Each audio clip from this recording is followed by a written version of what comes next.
வணக்கம். நான் உங்கள் இருமதி பந்தலராஜா. நடிகர் விஜய் முதல்வர் விஜயா பதவி ஏற்றிருக்காரு. ரொம்ப சந்தோஷம். முதல்ல அவருக்கு வாழ்த்துக்களை சொல்லிக்கலாம். அவர் முதலமைச்சராக பதவி ஏற்ற உடனேயே முக்கியமான தலைவர்கள் எல்லாரையும் போய் சந்திச்சிருக்காரு. அப்படி சந்தித்ததில் சீமானும் ஒரு முக்கியமான நபர். அவரை சந்தித்த உடனேயே இயக்குனர் சேரன் என்ன பண்ணுறாரு அப்படின்னா ஒரு கருத்து தெரிவிக்கிறாரு. அது என்ன கருத்துனா,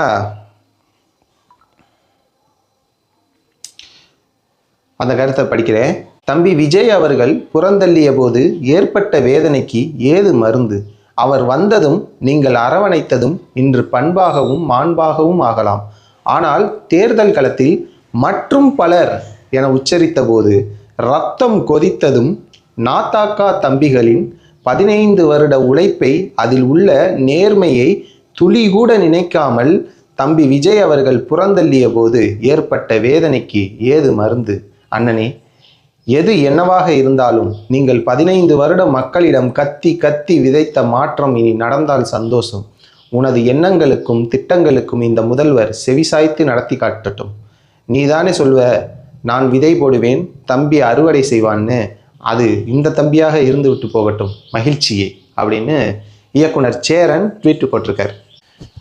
அதாவது மற்ற கட்சி பெயர்களை சொல்லி விமர்சித்த விஜய் மற்றும் பலர் அப்படின்னு சொல்லி நாம் தமிழரை புறக்கணிச்சிட்டாரு.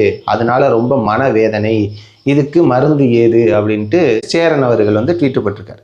அதாவது கூட்டணி சேரலை அப்படின்ற ஒரே காரணத்துக்காக தம்பி ஒன்று இந்த பக்கம் நில்லு, இல்லை அந்த பக்கம் நில்லு, நடு ரோட்டில் என்ன லாரி அடித்து செத்து போயிடுவ அப்படின்னு சொன்னப்போ மனவேதனை வரல.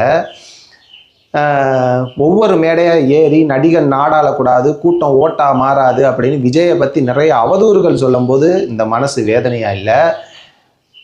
நாம் தமிழரோட முக்கியமான நபர் சாட்டை துரைமுருகன் தன்னோட சேனலில் விஜய்க்கு மட்டும் ஒரு நாளைக்கு 30 வீடியோ போட்டு டே விஜய், அவனே விஜய், இவனே விஜய் அப்படின்னு பேசும்போது மனவேதனையாக இல்லை.